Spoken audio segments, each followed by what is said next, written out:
यूहन्ना रचित सुसमाचार 13वां अध्याय।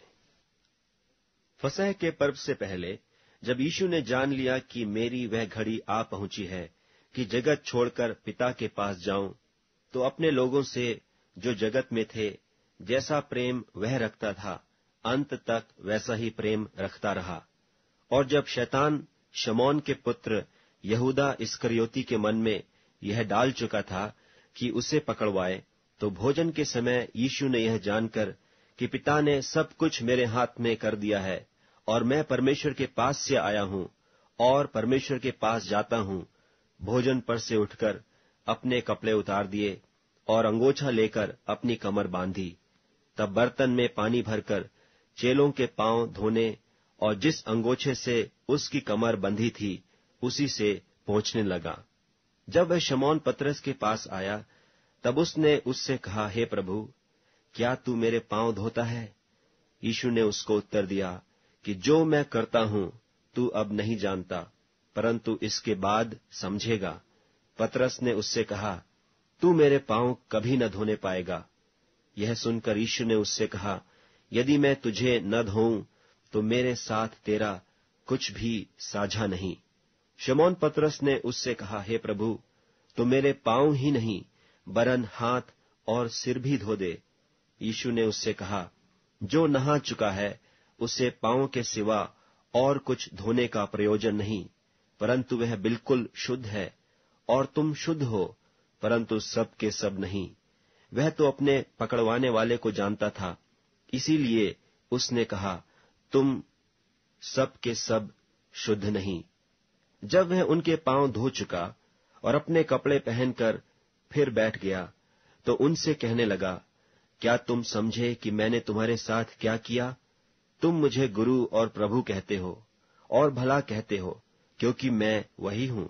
यदि मैंने प्रभु और गुरु होकर तुम्हारे पांव धोए, तो तुम्हें भी एक दूसरे के पांव धोना चाहिए, क्योंकि मैंने तुम्हें नमूना दिखा दिया है कि जैसा मैंने तुम्हारे साथ किया है तुम भी वैसा ही किया करो। मैं तुमसे सच सच कहता हूं, दास अपने स्वामी से बड़ा नहीं और न भेजा हुआ अपने भेजने वाले से। तुम तो ये बातें जानते हो, और यदि उन पर चलो तो धन्य हो। मैं तुम सब के विषय में नहीं कहता। जिन्हें मैंने चुन लिया है उन्हें मैं जानता हूं, परंतु यह इसलिए है कि पवित्र शास्त्र का यह वचन पूरा हो कि जो मेरी रोटी खाता है उसने मुझ पर लात उठाई। अब मैं उसके होने से पहले तुम्हें जताए देता हूं कि जब हो जाए तो तुम विश्वास करो कि मैं वही हूं। मैं तुमसे सच सच कहता हूं कि जो मेरे भेजे हुए को ग्रहण करता है वह मुझे ग्रहण करता है, और जो मुझे ग्रहण करता है वह मेरे भेजने वाले को ग्रहण करता है। ये बातें कहकर यीशु आत्मा में व्याकुल हुआ और यह गवाही दी कि मैं तुमसे सच सच कहता हूं कि तुम में से एक मुझे पकड़वाएगा। चेले यह संदेह करते हुए कि वह किसके विषय में कहता है, एक दूसरे की ओर देखने लगे। उसके चेलों में से एक, जिससे यीशु प्रेम रखता था, यीशु की छाती की ओर झुका हुआ बैठा था। तब शमौन पतरस ने उसकी ओर सैन करके पूछा कि बता तो, वह किसके विषय में कहता है? तब उसने उसी तरह यीशु की छाती की ओर झुककर पूछा, हे प्रभु, वह कौन है? यीशु ने उत्तर दिया, जिसे मैं यह रोटी का टुकड़ा डुबोकर दूंगा वही है। और उसने टुकड़ा डुबोकर शमौन के पुत्र यहूदा इस्करियोती को दिया, और टुकड़ा लेते ही शैतान उसमें समा गया। तब यीशु ने उससे कहा, जो तू करता है तुरंत कर। परंतु बैठने वालों में से किसी ने न जाना कि उसने यह बात उससे किस लिए कही।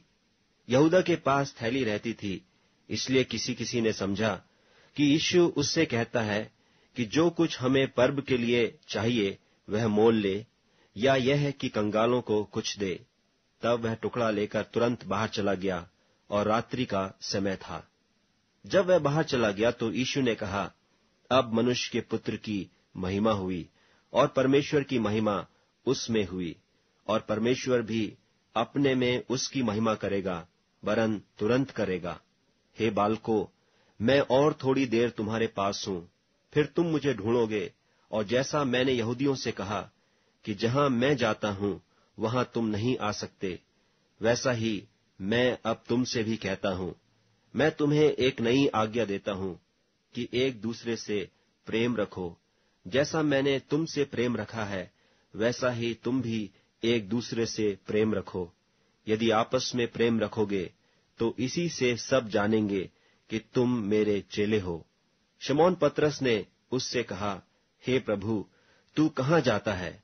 यीशु ने उत्तर दिया कि जहां मैं जाता हूं वहां तू अब मेरे पीछे आ नहीं सकता, परंतु इसके बाद मेरे पीछे आएगा। पतरस ने उससे कहा, हे प्रभु, अभी मैं तेरे पीछे क्यों नहीं आ सकता? मैं तो तेरे लिए अपना प्राण दूंगा। यीशु ने उत्तर दिया, क्या तू मेरे लिए अपना प्राण देगा? मैं तुझसे सच सच कहता हूं कि मुर्ग बांग न देगा जब तक तू 3 बार मेरा इनकार न कर लेगा।